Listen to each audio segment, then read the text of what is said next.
আমার মতো পাপী যেন কেহ নাহি হয়।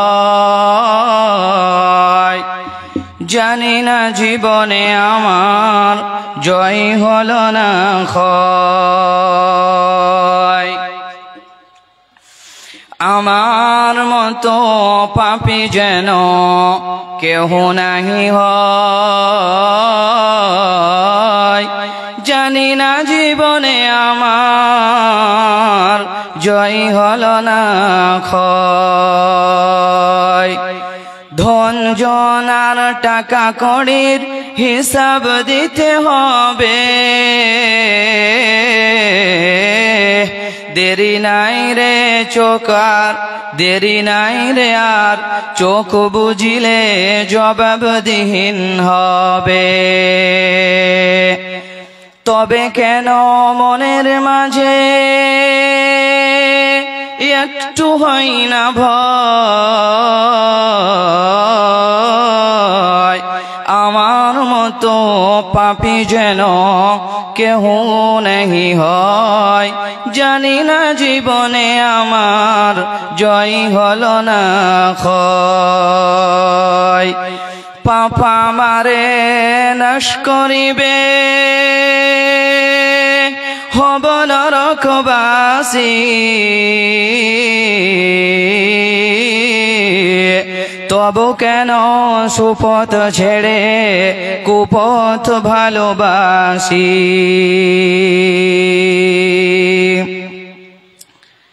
বাহির খানা মানুষ আমার, ভিতর মানুষ নয়। আমার মতো পাপী যেন কেহ নাহি হয়। জানি না জীবনে আমার জয় হলো না ক্ষয়। উপস্থিত শ্রদ্ধেয় সম্মানিত সুযোগ্য আজকের সভার সভাপতি মহাশয়, ও স্টেজে উপস্থিত উলামায়ে কেরাম ও সামনে বসে থাকা অত্র এলাকার আমার বাপজান, ভাইজান, ছোট বড় ভাইয়েরা ও পর্দার আড়ালে বসে থাকা অবলা সরলা মা ও বোনেরা, আজকে আমি আপনাদের সম্মুখে কোরআনে কারীম থেকে একটি আয়াত তিলাওয়াত করেছি এবং হাদিসে নবী সাল্লাল্লাহু আলাইহি ওয়াসাল্লাম থেকে একটি হাদিস পাঠ করেছি। ইনশাআল্লাহ কোরআন এবং হাদিসকে সামনে রেখে কিছু আলোচনা করব, আল্লাহ যদি তৌফিক দেন। ওমা তৌফিকি ইল্লা বিল্লাহ। আজকে আমার বক্তব্যের বিষয় হচ্ছে কোরআন।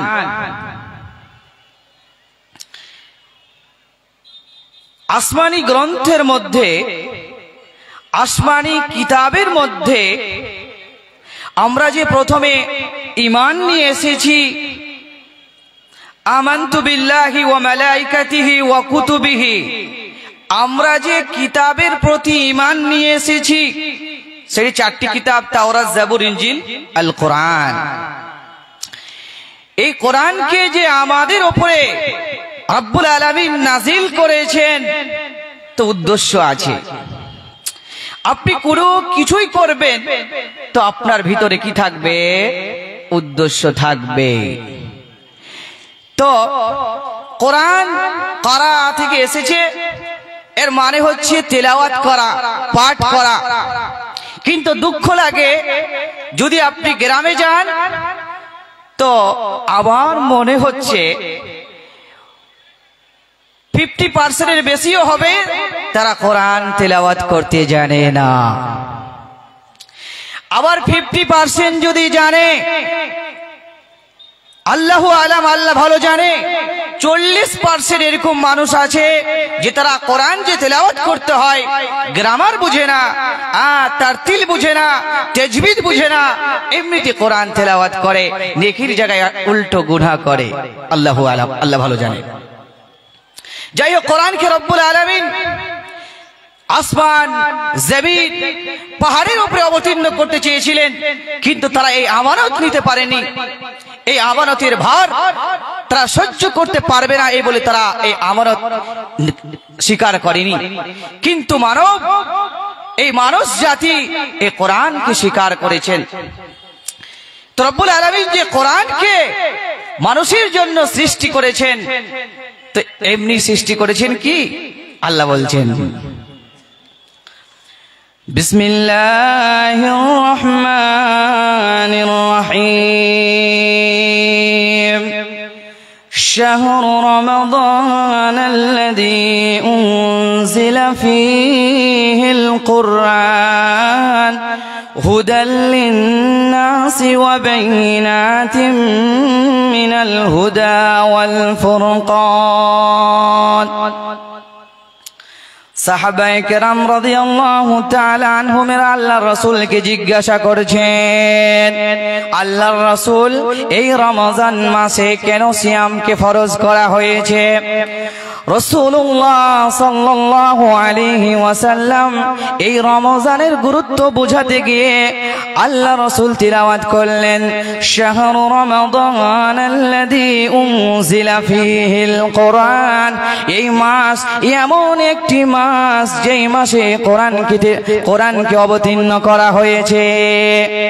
এই মাস এমন একটি গুরুত্বপূর্ণ মাস যেই মাসে কোরআনকে অবতীর্ণ করা হয়েছে। এই মাসের কোনটি দিনে কোন রাত্রিতে না, তো এটাও আল্লাহ রাব্বুল আলামিন নিজেই ঘোষণা করেছেন, ইন্না আনজালনাহু ফি লাইলাতিল কদর। আল্লাহ বলছেন, নিশ্চয় আমি কোরআনকে অবতীর্ণ করেছি লাইলাতুল কদরের রাত্রিতে। এই নবী তুমি কি জানো, আমা আদরাকা মা লাইলাতুল কদর, তুমি কি জানো লাইলাতুল কদর রাত্রিটি কি? আল্লাহ রাব্বুল আলামিন নিজেই ঘোষণা করছেন, লাইলাতুল কদরি খায়রুম মিন আলফি শাহর। আল্লাহু আকবার। আল্লাহ বলছেন, এ নবী মুহাম্মদ সাল্লাল্লাহু আলাইহি ওয়াসাল্লাম তুমি কি জানো লাইলাতুল কদর কি? আল্লাহ নিজেই ঘোষণা করে বলছেন, লাইলাতুল কদর এমন একটি রাত, লাইলাতুল কদরি খায়রুম মিন আলফি শাহর। আল্লাহ বলছেন, লাইলাতুল কদর এমন একটি রাত 1000 রাতের চাইতেও উত্তম। আল্লাহু আকবার। লাইলাতুল কদর যেই রাত্রিতে আল্লাহ রাব্বুল আলামিন কোরআনকে অবতীর্ণ করেছেন, সেই রাত্রিতে যদি আপনি ইবাদত করেন, জিকির আজকার করেন, ওই রাত্রির ইবাদত আপনি যদি 1000 রাত্রি যদি আপনি কি করেন, 1000 মাসের রাত্রি যদি আপনি কি করেন, লাইলাতুল কদরি খায়রুম মিন আলফি শাহর, 1000 মাসের রাত্রিতে যদি আপনি কি করেন, এতটি রাত্রি যদি ইবাদত করেন, তো আল্লাহ বলছেন লাইলাতুল কদরের রাত্রির ইবাদত রব্বুল আলামিনের কাছে খায়র, বেশি উত্তম। আপনি যদি ক্যালকুলেটর করেন, 1000 মাসের রাত্রিকে যদি আপনি ক্যালকুলেটর করেন, তাহলে হবে প্রায় 83 বছর 3 মাস। 83 বছর 3 মাস ধরে যদি আপনি ইবাদত করে যেটি নাকি পাবেন লাইলাতুল কদর এমন একটি রাত, সেই রাতে যদি আপনি ইবাদত করেন তার চাইতে উত্তম হবে। আমি বলি না, কে বলছে? আল্লাহ বলছেন। আল্লাহ বলছেন, আমি কোরআনকে এমন একটি রাত্রিতে অবতীর্ণ করেছি। আল্লাহ নিজেই বলছেন অন্য জায়গাতে, ইন্না আনজালনাহু ফি লাইলাতিন মুবারাকা, আমি এই কোরআনকে মোবারক রাত্রিতে আমি কি করেছি? অবতীর্ণ করেছি। রব্বুল আলামিন মানুষদের জন্য কোরআনকে অবতীর্ণ করলেন, মানুষের উপরে কোরআনকে অবতীর্ণ করলেন। কেন অবতীর্ণ করলেন? আল্লাহ নিজেই বলছেন, শাহরু রমাদান আল্লাযী উনজিলা ফীহিল কুরআন হুদাল লিন্নাস, মানুষের জন্য আমি কোরআনকে হিদায়াত স্বরূপ আমি কি করেছি? মানুষের উপরে কোরআনকে নাযিল করেছি।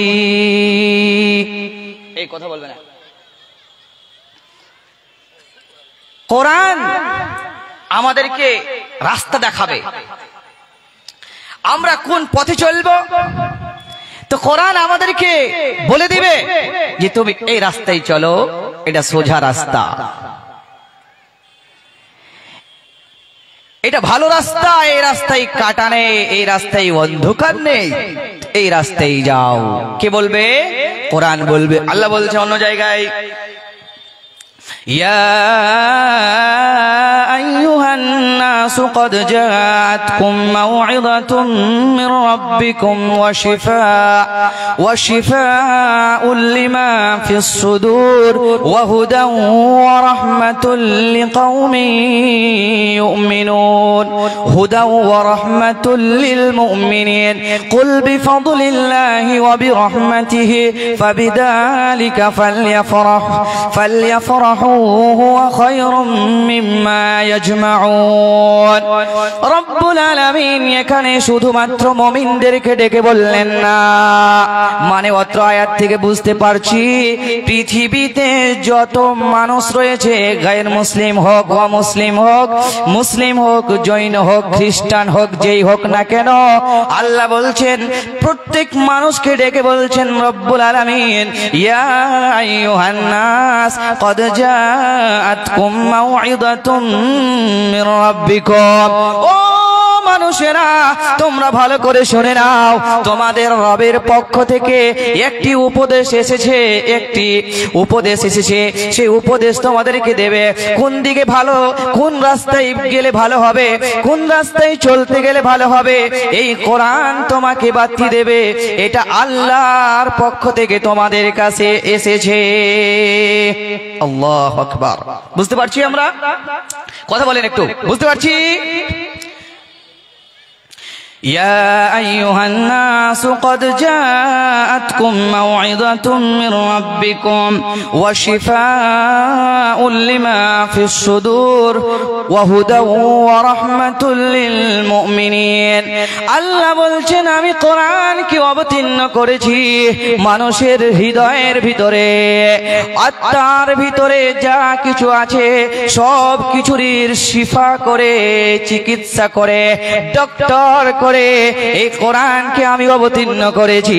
শুধু এটাই নয় রে, ওয়াহুদাউ ওয়া রাহমাতুল লিল মুমিনিন, আমি মুমিনদের জন্য পৃথিবীতে যারা আল্লাহকে এক বলে বিশ্বাস করেছে, যারা আল্লাহর প্রতি ঈমান নিয়ে এসেছে, তাদের জন্য আমি এই কোরআনকে হিদায়াত স্বরূপ, রহমত স্বরূপ আমি এই কোরআনকে তাদের উপরে আমি নাযিল করেছি। আল্লাহু আকবার। বুঝতে পারছি? দুইটি আয়াত থেকে আমরা বুঝতে পারলাম যে কোরআনকে রব্বুল আলামিন কিসের জন্য অবতীর্ণ করেছেন? তো মানুষের রহমতের জন্য, হিদায়াতের জন্য। যদি আমরা কোরআনকে তেলাওয়াত করি, কোরআনকে যদি বুঝি, তাহলে আমরা কিন্তু সোজা পথে চলতে পারবো। চলতে পারি না কেন? এই জন্য চলতে পারি না যে আমরা তেলাওয়াত করতেই জানি না, কোরআন বুঝেও বুঝি না।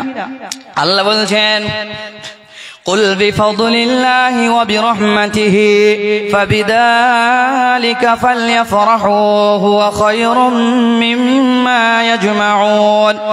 اے نبی محمد صلی اللہ علیہ وسلم قل بفضل الله ওয়া বিরহমাতিহি ফাবিযালিকা ফালইফরাহু।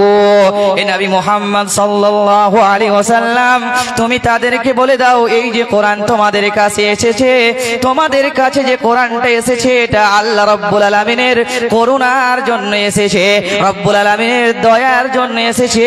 অতএব তোমরা কি করো? ফাবিযালিকা ফালইফরাহু, অতএব তোমরা এর প্রতি তোমরা খুশি হও। হুয়া খায়রুম মিম্মা ইয়াজমাউন, আর বলে দাও যে তারা যা কিছু জমা করে তার চাইতে উত্তম হচ্ছে এটা। আল্লাহু আকবার। তাহলে এই কোরআন যে এসেছে আমাদের প্রতি, আমরা যে সোজা রাস্তা দেখতে পাবো, এটা আল্লাহ রব্বুল আলামিনের করুণা, রব্বুল আলামিনের দয়া, রব্বুল আলামিনের রহমত। এই জন্য আমাদের প্রতি কোরআনকে নাজিল করেছেন। আল্লাহু আকবার। আল্লাহ বলছেন, ওয়ানজালনা আলাইকাল কিতাবা ইল্লা লিতুবাইয়িনা লাহুমুল্লাযী ইখতালাফু ফীহি হুদাও ওয়া রাহমাতাল লিকাওমিন ইউমিনুন। আল্লাহ রাব্বুল আলামিন বলছেন, ওরে আমার নবী রে মুহাম্মদ সাল্লাল্লাহু আলাইহি ওয়াসাল্লাম, আমি যে কোরআনটা তোমার উপরে নাজিল করেছি, এই জন্যই এ নবী মুহাম্মদ সাল্লাল্লাহু আলাইহি ওয়াসাল্লাম, আমি যে তোমার উপরে যে কিতাবটা নাজিল করেছি, যারা এই কোরআনের উপরে মতভেদ করে, ইখতিলাফ করে, তাদেরকে তুমি সুন্দর করে বুঝিয়ে দাও।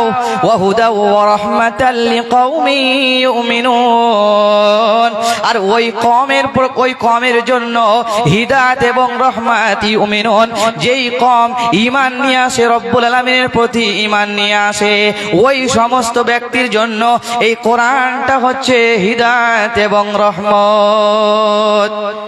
আপনাকে তিনটি আয়াত দিয়ে বুঝাচ্ছি যে কোরআনটা আমাদের জন্য হিদায়াত, পথের দিশারি। এই কোরআন আমাদেরকে সুপথ দেখাবে। কিন্তু হতভাগা আমরা যে কোরআনকে আমরা মূল্যায়ন করতে পারি না, কোরআনকে অধ্যয়ন করতে পারি না, এই জন্য আমাদের এইরকম অবস্থা। আল্লাহ বলছেন, قد جاءكم من الله نور وكتاب مبين يهدي به الله من اتبع رضوانه سبل السلام ويخرجهم من الظلمات إلى النور بإذنه ويهديهم إلى صراط مستقيم। আল্লাহ রাব্বুল আলামিন বলছেন, قد جاءكم من الله نور وكتاب মুবিন। আল্লাহ বলছেন, রব্বুল আলামিনের পক্ষ থেকে যে উপদেশটা এসেছে, এটি হচ্ছে একটি নূর, এটি হচ্ছে একটি জ্যোতি, আর এটি হচ্ছে সুস্পষ্ট কিতাব। ইয়াহদি বিহিল্লাহু মান ইত্তাবা রিদওয়ানাহু সুবুলাস সালাম, যারা রব্বুল আলামিনের ইত্তেবার অনুসরণ করে, রব্বুল আলামিন তাদেরকে এই কোরআনের দ্বারাই তাদেরকে গুমরাহি থেকে হিদায়াতের পথ দেখান। ওয়ায়ুখরিজুহুম মিনাদ-দুলুমাতি ইলান-নূর।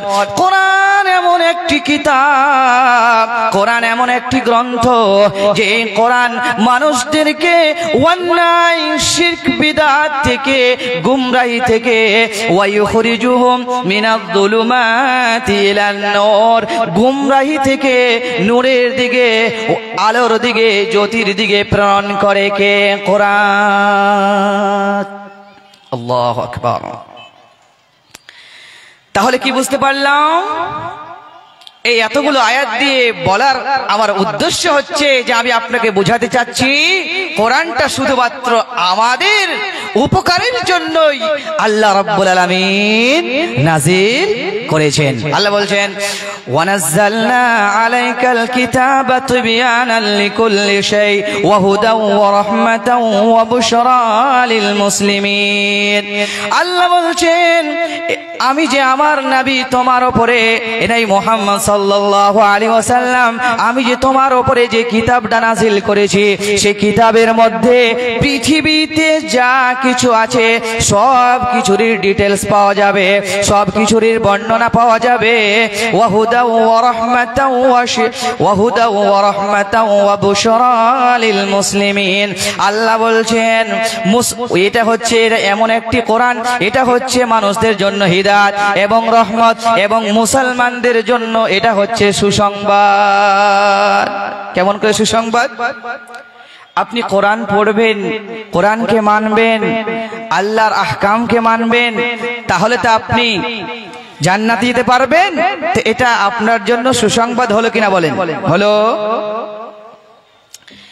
তারপরে আল্লাহ রাব্বুল আলামিন বলছেন, এতটি আয়াত দিয়ে আমরা বুঝলাম এতক্ষণ থেকে যে কোরআন আল্লাহ রাব্বুল আলামিন মানুষদের প্রতি নাযিল করেছেন কিসের জন্য? হিদায়াতের জন্য, রহমতের জন্য। আর আল্লাহ রাব্বুল আলামিন যে আমাদের প্রতি কোরআনকে নাযিল করেছেন এমনি করেনি, আল্লাহ রাব্বুল আলামিনের দয়া মায়া করেছেন, এই জন্যই আমাদের প্রতি কোরআনকে নাযিল করেছেন।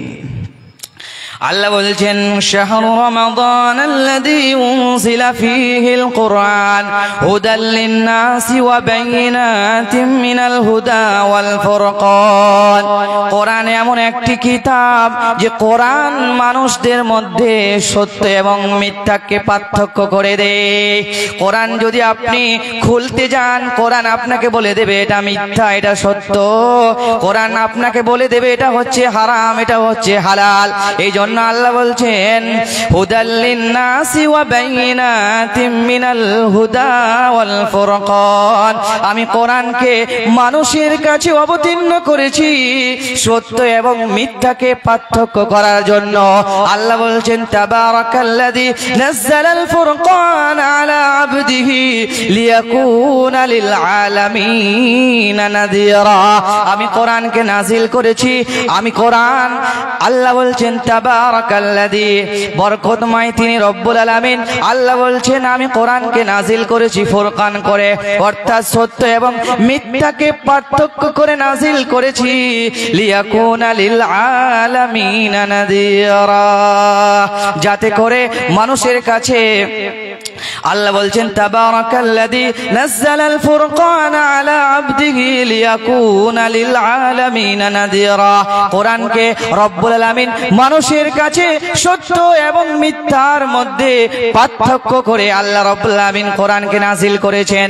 অতএব যদি আমরা কোরআনকে খুলে অধ্যয়ন করি, কোরআনকে যদি পড়তে যাই, তাফসীর পড়ি, তরজমা পড়ি, তাহলে ব্যাখ্যা বিশ্লেষণ পড়ি, তাহলে বুঝতে পারবো রব্বুল আলামিন কোন বিষয়গুলিকে, কোন বস্তুগুলিকে হারাম করেছেন, কোনগুলিকে হালাল করেছেন। তাহলে আমরা বুঝতে পারবো, তাহলে আমরা সত্য এবং মিথ্যাকে পার্থক্য করতে পারবো। এই কোরআনকে রব্বুল আলামিন মানুষদের জন্য, আমি বললাম একটু আয়াতে যে রব্বুল আলামিন কোরআনকে মানুষের জন্য শিফা করে নাজিল করেছেন। কাদের জন্য? মুমিনদের জন্য। আল্লাহ বলছেন ওয়ানুনাজ্জিলু মিনাল কুরআন মা হুয়া শিফাউন ওয়া রাহমাতুল লিল মুমিনিন। আল্লাহ বলছেন ওয়ানুনাজ্জিলু মিনাল কুরআন মা হুয়া শিফাউন ওয়া রাহমাতুল লিল মুমিনিন। আমি রব্বুল আলামিন মানুষদের জন্য, শুধু মানে প্রত্যেক মানুষের জন্য নয়, রাহমাতুল লিল মুমিনিন, মুমিনদের জন্য রব্বুল আলামিন কোরআনকে শিফা করে পৃথিবীর মধ্যে তাদের উপরে নাযিল করেছে। আল্লাহু আকবার। আমরা মানে কোরআনকে বুঝতে চাই না, এই জন্য কোরআন আমাদের উপরে খুব ভারী হয়ে পড়েছে, কোরআন পড়তে জানি না। কিন্তু কোরআন আমাদের জন্য রব্বুল আলামিন নিজে বলছেন যে আমি মানুষদের জন্য, মুমিনদের জন্য কি করেছি? শিফা করেছি। আপনাকে যদি ছোট্ট একটা হাদিস বলি তাহলে ভালো করে বুঝতে পারবেন কেমন করে শিফা। আবু সাঈদ খুদরি রাদিয়াল্লাহু তাআলা বর্ণনা করছেন আল্লাহ রাসূল সাল্লাল্লাহু আলাইহি ওয়াসাল্লামের কিছু সাহাবীরা এক সফরে গিয়েছিলেন। সফরে গিয়ে রাত লেগে যায়। এক পাড়াতে এক গ্রামে যে উপস্থিত হন, সেই তারা বলেছিল তাদের সেই পাড়ার লোকদেরকে, অর্থাৎ সেই গ্রামের লোকদেরকে, তোমরা কি আমাদেরকে মেহমান হিসাবে স্বীকার করবে? তোমরা কি আমাদেরকে মেহমান হিসাবে কবুল করবে? তারা অস্বীকার করেছিল। কিন্তু কিছুক্ষণ পরে তাদের পাড়ার, তাদের গ্রামের সর্দার যে ছিলেন, মরল যে ছিলেন, তাকে কি করেছিল? সাপে একটি বিছুতে বা সাপে তাকে কি করেছে? দংশন করেছে। সেখানকার কিছু একজন মানুষ সেখানকার ওই সাহাবায়ে কেরাম রাদিয়াল্লাহু তাআলা আনহুমদের কাছে এসে জিজ্ঞাসা করেছেন, তোমাদের মধ্যে কেউ কি জানে, ঝাড়ফুঁক করতে জানে কি আমাদের পাড়ার এই সর্দারকে সাপে দংশন করেছেন? বিষে একবারে কাতর হয়ে আছে, ছটফট করছে। আবু সাঈদ খুদরি বলছেন, আমি কিছুই জানি না। আমি বলে দিলাম যে আমি জানি। আমি গেলাম তার কাছে, দিয়ে কি করলাম? 7 বার আমি সূরা ফাতিহাকে পাঠ করলাম। একবার পাঠ করলাম, ফু মারলাম, আরেকবার পাঠ করলাম, ফু মারলাম। এইরকম করে 7 বার আমি ফু মারলাম। মারার পরে রব্বুল আলামিনের কারিশমা দেখেন। আবু সাঈদ খুদরি বলছেন, সেই বাদশা অর্থাৎ সেই সর্দারটা এমন হয়ে দাঁড়িয়ে গেল, এমন টাটকা হয়ে গেল, মনে হচ্ছে সে মানুষটা ছটপটি করছিল না। আল্লাহু আকবার। দেখেন কোরআন শিফা, বুঝতে পারলেন? এই সূরা ফাতিহাকে পড়ে 7 বার কি করলেন? ফু মারলেন। আবু সাঈদ খুদরি বলছেন রাদিয়াল্লাহু আনহু, তিনি বলছেন যে মনে হচ্ছে যে তাকে মনে হচ্ছে যে তাকে কিছু দংশনই করেনি। এর বদলে তাদেরকে কিছু ভেড়া দেওয়ার শর্ত হয়েছিল। তো ভেড়াটি সেখানে খেলো না, আল্লাহ রাসূল কাছে গেল, আল্লাহ রাসূলকে খুলে একবারে বলল সব বিষয়গুলি। তা আল্লাহ রাসূল বলছে, ওমা ইদরিকা আন্নাহা রুকিয়া, তুমি কেমন করে জানো সে সূরা ফাতিহা এই ঝাড়ফুঁকের দোয়া? আল্লাহ রাসূল বললেন যে তোমরা এটাকে ভাগ করে নাও আর আমার জন্য একটা হিস্সা রাখো। তা আপনাকে হাদিস শোনাবার আমার উদ্দেশ্য হলো যে কোরআনকে রব্বুল আলামিন শিফা করে পৃথিবীর মধ্যে নাজিল করেছেন। আমার টাইম শেষ হয়ে গিয়েছে, এজন্য আপনাকে আরেকটি অনেক আয়াত এই কোরআনের ব্যাপারে যদি বক্তব্য দেওয়া যায় তো 2-3 ঘন্টা চাই। তা আপনাকে আর একটা পয়েন্ট বলে দিব ইনশাআল্লাহ, দিয়ে আমার বক্তব্য শেষ করে দেব। রব্বুল আলামিন এই কোরআনকে যে মুহাম্মদ সাল্লাল্লাহু আলাইহি ওয়াসাল্লামের প্রতি নাজিল করেছেন, তো এটি হচ্ছে একটি মুজিজা, আল্লাহ রাসূলের একটি নিদর্শন। কেমন করে? যে কোরআন এমন একটি, আমি আপনাকে আগেই বললাম আয়াত দিয়ে, যে কোরআনটা হচ্ছে সুস্পষ্ট কিতাব, সুস্পষ্ট বর্ণনা, এমন একটা আরবি কিতাব যে পৃথিবীর মধ্যে কেউ এইরকম একটি আয়াত নিয়ে আসতে পারেনি। আল্লাহু আকবার। মক্কার কাফির মুশরিক বেদিনেরা আল্লাহ রাসূল সাল্লাল্লাহু আলাইহি ওয়াসাল্লামের উপরে আরোপ লাগাতো। তারা বলতো যে এটা তো মুহাম্মাদের বানাওয়াটি কথা, তারা বলতো এটা তো মুহাম্মাদের রচনা, এটা তো বলতো, তারা বলতো এই কোরআনটা তো তাদের মুহাম্মাদের, এটা হচ্ছে কবিতা, এই মুখের কথা। আল্লাহ বলছেন, কুল লা ইনজতামাতিল ইনসু ওয়াল জিন আলা আন ইয়াতু বিমিথলি হাদাল কুরআন লা ইয়াতুনা বিমিথলিহি ওয়ালাউ কানা বা'দুহুম লিবা'দিন যাহিরা।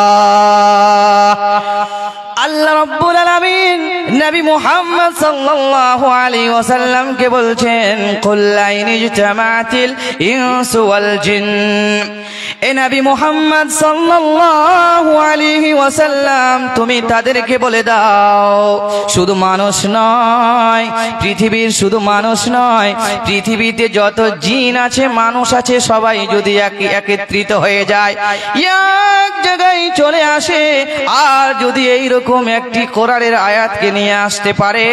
কেউ পারবে না, কেউ পারবে না। কে বলছেন? আল্লাহ রাব্বুল আলামিন বলছেন, সবাই যদি এক অপরের সহযোগিতা করতে থাকে তারপরেও এই কোরআনের মতো কোন কোরআনকে নিয়ে আসতে পারবে না। আল্লাহ বলছেন, ওয়া ইন কুনতুম ফি রাইবিম মিম্মা নাযালনা আলা আবদিনা ফাতু বিসূরাতিন মিন মিথলি ওয়াদউ শুহাদাকুম মিন দুনিল্লাহি ইন কুনতুম সাদিকিন। আল্লাহ বলছেন, আমি নবী মুহাম্মদ সাল্লাল্লাহু আলাইহি ওয়াসাল্লামের উপরে যে কিতাবটি নাযিল করেছি রে, তোমাদের মধ্যে তোমাদের কাউরি যদি এই কিতাবের মধ্যে যারা বরাবর যদি কোন রকমের সন্দেহ হয় রে, তোমরা শীঘ্রই এই রকম একটি আয়াতকে নিয়ে এসে দেখাও যদি তোমরা সত্যবাদী হও। ফাইল্লাম তাফালু ওয়ালান তাফালু, তোমরা পারোনি আর কখনো পারবে না, কিয়ামত পর্যন্ত কেউ পারবে না। কেন পারবে না? রব্বুল আলামিন যে কোরআনকে অবতীর্ণ করেছেন রে, রব্বুল আলামিন যে কোরআনকে মানুষের উপরে নাযিল করেছেন তো এমনিতেই ছেড়ে দেননি, বরং রব্বুল আলামিন বলছেন, আমি কোরআনকে নাযিল করেছি পৃথিবীর মধ্যে মানুষের উপরে। আমি কি করেছি? কোরআনটা নাযিল করেই ছেড়ে দিইনি, বরং আমি তার দায়িত্বটাও আমার কাছে রেখে দিয়েছি। আল্লাহ বলছেন, ইন্না নাহনু নাযালনা যিকরা ওয়া ইন্না লাহু লাহাফিযুন।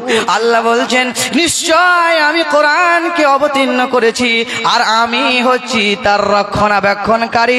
অতএব পৃথিবীর যতই বড় বাদশা কোটিপতি চলে আসুক না কেন, পৃথিবীর মধ্যে যত মানুষ আছে সবাই একত্রিত হয়ে যাক না কেন, শুধুই মানুষ নয়, পৃথিবীর মধ্যে যত জিন আছে সবাই যদি একত্রিত হয়ে যায়, আল্লাহ বলেছেন কেউ আমার কোরআনকে টাসকে মাস করতে পারবে না, একটা হারফকে এদিক ওদিক করতে পারবে না।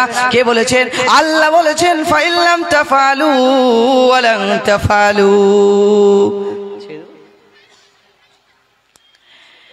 তো এই কোরআন মানেই হচ্ছে তিলাওয়াত করা, পাঠ করা। তো অবশ্যই আমাদেরকে কোরআন শিখতেই হবে। আর যে বাণীটি প্রথমে আল্লাহ রাসূল সাল্লাল্লাহু আলাইহি ওয়াসাল্লামের প্রতি নাযিল হয়েছিল সেটি হচ্ছে ইকরা, পড়ো। আর কোরআন এমন একটি কিতাব, এমন একটি গ্রন্থ যে পৃথিবীর মধ্যে আপনি যদি গাড়ি পড়ে দেন তারপরে কোন রকমের নেকির আশা নেই। কিন্তু কোরআন এমন একটি কিতাব, আল্লাহ রাসূল সাল্লাল্লাহু আলাইহি ওয়াসাল্লাম বলছেন, মান ক্বারা হারফাম মিন কিতাবিল্লাহ ফালাহু হাসানা ওয়াল হাসানাতু আশরু আমসালিহা। আল্লাহ বলছেন, ওয়ালাকিন লা আকুলু, আমি বলি না যে আলিফ লাম মিম হারফুন, আমি বলি না যে আলিফ লাম মিম হারফ, ওয়ালাকিন আলিফুন হারফুন ওয়া লামুন হারফুন ওয়া মিমুন হারফুন। আল্লাহু আকবার। আপনি যদি আল্লাহ রাসূল বলছেন কেউ যদি কালামুল্লাহ থেকে, আল্লাহর কিতাব থেকে অর্থাৎ কোরআন থেকে যদি কেউ একটি আলিফ পড়ে তা আল্লাহ রাসূল বলছেন তার 10টি নেকি হবে। আল্লাহু আকবার। লাম পড়বেন 10টি নেকি হবে, মিম পড়বেন 10টি নেকি হবে। এই জন্য হাফিজে কোরআনের মর্যাদা রব্বুল আলামিন একবারে উঁচু রেখেছেন। কিয়ামতের দিন তাদেরকে বলবেন আল্লাহ রব্বুল আলামিন যে পড়ো আর উঠো, কোথায়? জান্নাতে। আল্লাহু আকবার। এই কোরআন কিয়ামতের দিন তাদের জন্য সুপারিশ করবে। কোরআন বলবে রব্বুল আলামিন এই বান্দাকে আমি আমাকে তিলাওয়াত করে রাত কাটিয়ে দিয়েছে, অতএব তুমি আবার সুপারিশকে গ্রহণ করো। আল্লাহু আকবার। আমাদের এখানে হিফজখানা আছে, আমি নিজেই টিচার হিফজের। আলহামদুলিল্লাহ, আমাদের ছোট্ট ছেলেরা, 10 বছরের ছেলেরা রাত্রি 10:30টায় ঘুমায়, ফজরের 3:30টার সময় প্রায় 4টার সময় উঠে একদম লাগাতার পড়তেই থাকে। আবার যদি পড়া না হয় তো সকাল বেলায় আবার শিক্ষকদের এটা ওটা কথাও শুনতে হয়, আবার মারও খেতে হয়। এইরকম করে তারা যে পড়ে, আর আমরা যুবক তারপরে কিন্তু 10:30 পর্যন্ত জেগে থাকি না, ঘুমিয়ে যাই। ঘুমাচ্ছি না বলেন? 3:30টার সময় উঠে তারা পড়াশোনা করে, আমরা আমাদের ফজরের নামাজ কাজা হয়ে যায়। আর আমাদের এই মাদ্রাসার ছেলেরা ছোট্ট ছোট্ট কচি কচি বাচ্চারা 10:30 পর্যন্ত রাত্রি জেগে জেগে পড়াশোনা করে এবং পড়ার জন্য হাফিজে কোরআন বানার জন্য রাত্রিতে ফজরের আগে আমরা ফজরের নামাজ কাজা করে দিচ্ছি, কিন্তু আমাদের ছোট্ট ছোট্ট বাচ্চারা ফজরের 1 ঘন্টা আগে উঠে পড়তে আরম্ভ করে। তো রব্বুল আলামিন এদের উপরে রহম করবে কি করবে না আপনি নিজেই বলেন? করবে অবশ্যই। এই কোরআন রব্বুল আলামিনের দরবারে সুপারিশ করবে কি করবে না? এই জন্য রব্বুল আলামিন হাফিজে কোরআনদেরকে কিয়ামতের দিন বলবেন ইকরা ওয়াত্তাকি, পড়ো আর চড়ো। আল্লাহু আকবার। অতএব আমি রব্বুল আলামিনের কাছে সর্বশেষে দোয়া করি, হে রব্বুল আলামিন আমরা সবাই মুসলমান, আর আমাদের প্রতি আল্লাহ রব্বুল আলামিন তুমি কোরআনকে নাযিল করেছেন। রব্বুল আলামিন আমাদের হিদায়াত স্বরূপ কোরআনকে নাযিল করেছেন, শিফা করে নাযিল করেছেন। অতএব কোরআনকে বাস্তবায়ন করার তৌফিক দান করেন, কোরআনকে তেলাওয়াত করার, বেশি বেশি করে কোরআনকে পড়ার, আর কোরআন যেন আমাদের জন্য সুপারিশ করে রব্বুল আলামিনের কাছে এই তৌফিক দান করেন। সকলে বলুন আল্লাহুম্মা আমিন। ওয়া আখিরু দাওয়ানা আলহামদুলিল্লাহি রাব্বিল আলামিন। আসসালামু আলাইকুম ওয়া রাহমাতুল্লাহি ওয়া বারাকাতুহু। ওয়া আলাইকুম আসসালাম ওয়া রাহমাতুল্লাহি ওয়া বারাকাতুহু। শুকরান, জাযাকুল্লাহ খায়র। ইনি ছিলেন আব্দুর রহমান মাতলাই সাহেব, যিনি কোরআনের বিভিন্ন রেফারেন্স দ্বারা কোরআনের বিভিন্ন কাজ, যেমন কোরআনের নাম হচ্ছে শিফা, কোরআন হচ্ছে আরোগ্য দানকারী, কোরআন হচ্ছে সতর্ককারী, কোরআন হচ্ছে হক এবং বাতিলের মধ্যে পার্থক্যকারী, যতগুলো উনি কোরআনের গুণাবলী বর্ণনা করলেন, এই গুণাবলীগুলো আমরা তখনই উপলব্ধি করতে পারবো যখন আমরা কোরআনকে পড়বো অর্থ বুঝে। যদি আমি অর্থ বুঝে না পড়ি কোরআন, তাহলে আমি কি করে বুঝবো যে এখানে জান্নাতের বর্ণনা আছে, তো আমি আল্লাহর কাছে চাইবো? কি করে বুঝবে এখানে জাহান্নামের বর্ণনা আছে, তো আল্লাহ এখানে আমি কান্না করব? আপনি কাবার যিনারা ইমাম, তাদের ভিডিও দেখবেন, ইউটিউবে পাওয়া যায়। ফজরের নামাজে বেশিরভাগ ডুকরে ডুকরে কান্না করেন। আপনাকে মনে হয় তারা নাটক করেন, কান্না করেন দেখিয়ে? না, যেখানে জাহান্নামের আযাবের কথা আছে, যেখানে কিয়ামতের দিনের ভয়াবহতার কথা আছে, সেখানে তিনারা ডুকরে ডুকরে কান্না করতে বাধ্য হন। এই জন্য কোন সময় আমাদের আফসোস হয়, অনুতাপ হয়, কাশ হাই আমরাও যদি এইভাবে কোরআন পড়তে পারতাম এবং কোরআনের অর্থ বুঝতে পারতাম, তাহলে আমাদের জন্য কতই না ভালো হতো। মানছি 1 মিনিটের জন্য আপনি, আপনার যুগে এরকম ফ্যাসিলিটি ছিল না, আপনি কোরআনের শিক্ষা পাননি, কিন্তু আজকাল মাদ্রাসাগুলোকে দেখেন ধুকছে, মাদ্রাসাগুলো তার শেষ নিঃশ্বাস নিচ্ছে। ছাত্র নাই, ভালো শিক্ষক হচ্ছে না, ছাত্রদের ভালো ফ্যাসিলিটি হচ্ছে না। আপনার আমার মানসিকতায় ঢুকে আছে যে মাদ্রাসা মানে ফকিরি পড়া, মাদ্রাসায় পড়াবে মানে, মাদ্রাসায় পড়বে মানে এই ব্যাগ আর ঝোলা ঘাটে করে গ্রাম গ্রাম চাইতে বাড়াবে। অথচ এই শিক্ষা পৃথিবীর সব চাইতে উত্তম শিক্ষা। অথচ এই শিক্ষা যারা কোরআন হাফেজ হবে তাদেরকে আল্লাহ কিয়ামতের দিন বলবেন, হে হাফেজ, তুমি একটি একটি করে কোরআনের আয়াত পড়ো, জান্নাতে তুমি এত উঁচুতে যাবে যেখানে তোমার শেষ আয়াত শেষ হবে অতটা সম্মানিত জায়গায় তোমাকে রাখা হবে। যিনারা কোরআনের হাফেজ হবেন তিনাদের পিতামাতাদের মাথায় তাজ পরানো হবে, সোনার তাজ পরানো হবে। পৃথিবীর মানুষ দেখে হাসরের ময়দানে চিনতে পারবেন যে ইনারা হচ্ছেন হাফেজ কোরআনের বাবা এবং মা। আমার বলার উদ্দেশ্য, যিনারা গার্জেন রয়েছেন, যিনারা ছেলে মেয়েদেরকে এই মাদ্রাসায় দিয়েছেন, যিনারা হেফজে ভর্তি করেছেন, হেফজখানায় ভর্তি করেছেন, তাদের কাছে আমার একটা খুবই বড় আবেদন, সেটা হচ্ছে আপনার ছেলে 10 বছরে, 12 বছরে, 13 বছরে, 15 বছরে হেফজ করে নিল, এই ছেলেকে আপনি বাধ্য করেন তাকে আলেমে দিন হওয়ার জন্য। আপনি তাকে কোনো দাওরা ফারিক মাদ্রাসা তাকে পড়তে বাধ্য করেন, তাকে বলেন, বাবা তোমার কামাই আমি খাবো না, তোমার কামাই পরে, তুমি আগে ফারাগাত করো, কোন মাদ্রাসা থেকে ভালো মাদ্রাসা তুমি পাগড়ি নাও, সানাদটা অর্জন করো, ডিগ্রিটা অর্জন করো, তুমি এই উপযুক্ত হয়ে যাও যে তুমি কোরআনের অর্থ বুঝতে পারো, কোথায় কোরআনে আযাবের বর্ণনা হচ্ছে, কোথায় কোরআনে আল্লাহর শাস্তির কথা বলছেন, কোথায় কোরআনে নিয়ামতের কথা বলছেন, এইগুলো যতক্ষণ তুমি উপলব্ধি করতে না পারবে ততক্ষণ একজন হাফেজ কোরআনের কোরআন শিক্ষা করা, কোরআন মুখস্থ করা ব্যর্থ। তাই আমি বলবো, যিনারা গার্জেন রয়েছেন, যারা ছেলে মেয়েদেরকে হাফেজে পড়তে তারা হেফজ করার পরে পড়েই টান দিয়ে দিল কেরালায়। আরে আমাদের ছোট ছোট ছেলে গো, যাদেরকে আমরা কান ধরে পড়ালাম, এই সমস্ত ছেলেগুলো হেফজ করার পরে কেরালা থেকে ফোন করে, মাওলানা আপনি কত হাজার বেতন পান? কেন জি বাবা, হঠাৎ করে বেতনের প্রশ্ন কেন?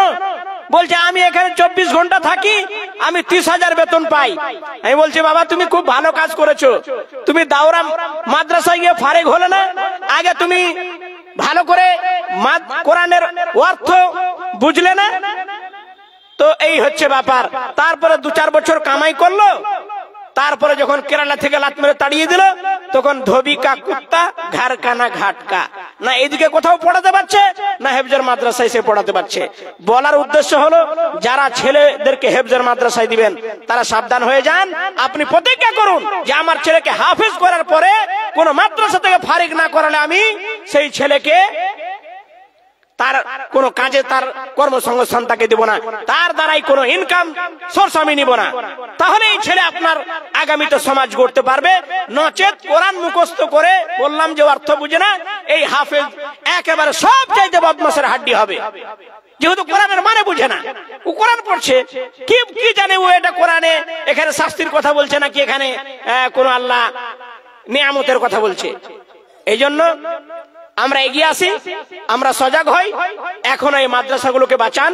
টিম টিম টিম টিম করে এইগুলো দিনের বাতি জ্বলছে গো, যেদিন নিভে যাবে সেদিন আপনি আমি এটা বুঝে নেব যে কিয়ামত একেবারে সন্নিকটে।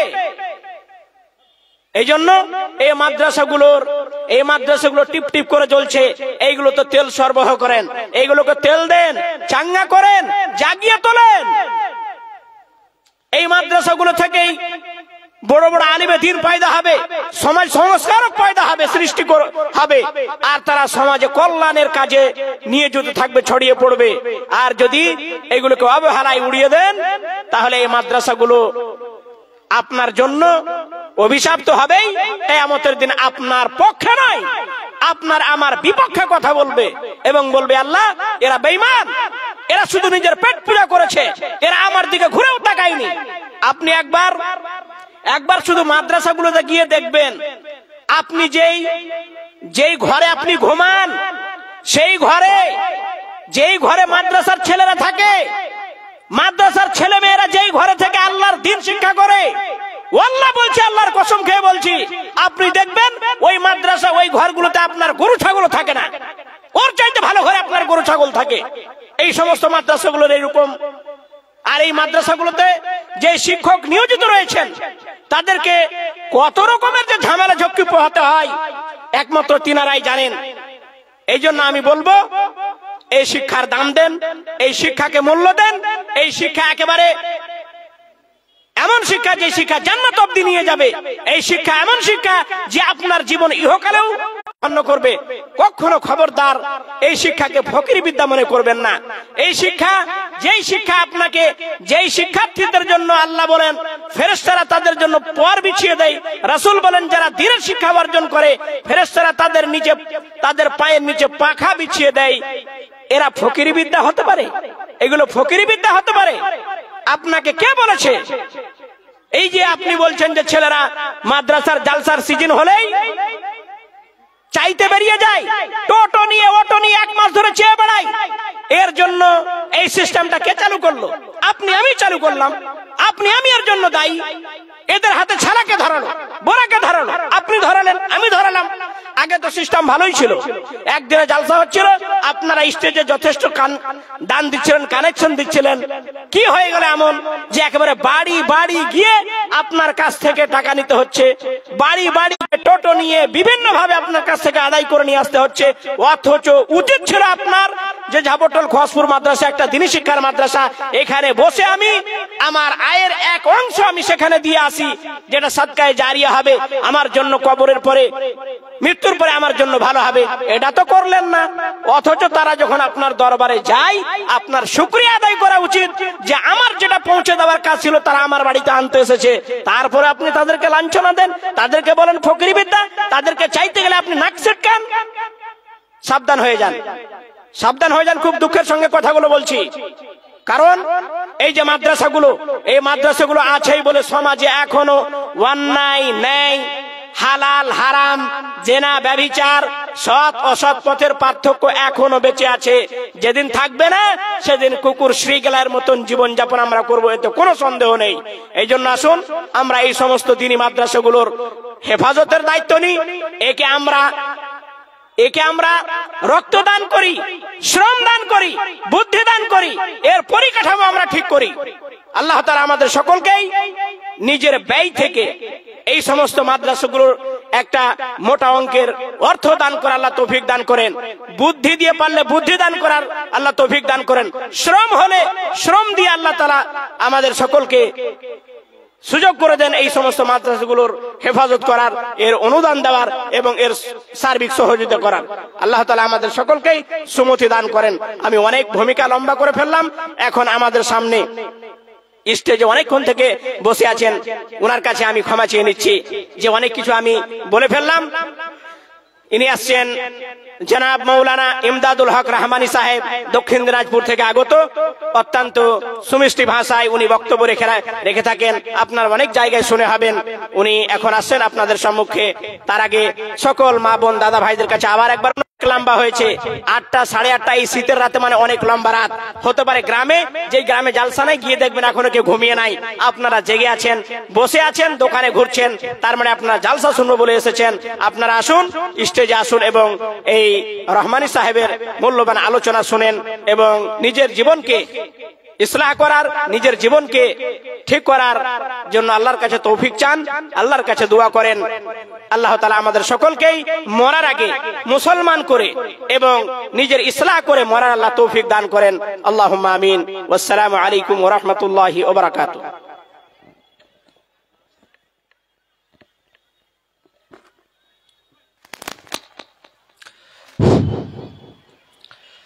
আসসালামু আলাইকুম ওয়া রাহমাতুল্লাহি ওয়া বারাকাতুহু। আলহামদুলিল্লাহি নাহমাদুহু ওয়া নাস্তাঈনুহু ওয়া নাস্তাগফিরুহু ওয়া নাউযু বিল্লাহি মিন শুরুরি আনফুসিনা ওয়া মিন সাইয়্যাতি আমালিনা। من يهده الله فلا مضل له ومن يضلله فلا هادي له وأشهد أن لا إله إلا الله